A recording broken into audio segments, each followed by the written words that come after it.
In today's video, I'm going to teach you how to send a custom document for e-signature on Gusto. To get started, log into your Gusto admin account.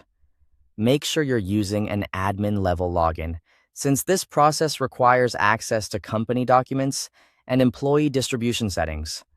Once you're inside the dashboard, look over to the left-hand sidebar and click on Documents. This is where Gusto stores and manages forms, files, and custom documents that you may need to share with your team. Next, click Add Document. This will begin the setup process for a new file that you want to send out for electronic signature. From here, upload the PDF document you want employees to sign. Before uploading, it's a good idea to make sure your PDF is finalized and formatted clearly, since this is the version recipients will review and complete. After the upload finishes, enter a name for the document. Choose a title that makes the file easy to recognize later, especially if you manage a large number of internal forms. Once that's done, check the option labeled Recipients Need to Fill Out or Sign.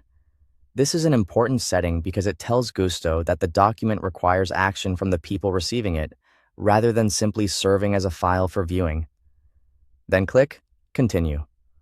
On the next screen, you'll prepare the document for signing by placing the necessary fields directly onto the PDF.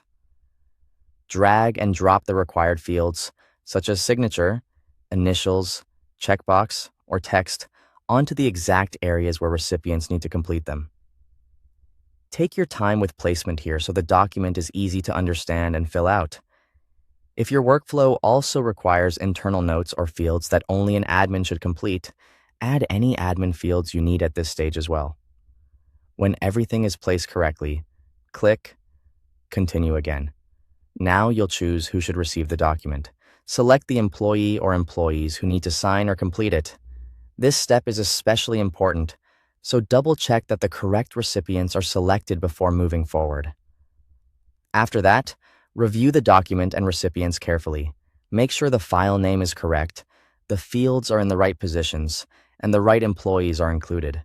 A quick review now can help prevent confusion or delays later. Once you're satisfied with everything, click Send to request electronic signatures. Gusto will then send the document to the selected employees so they can complete and sign it electronically. That's all it takes to send a custom document for e-signature on Gusto. Thanks for watching.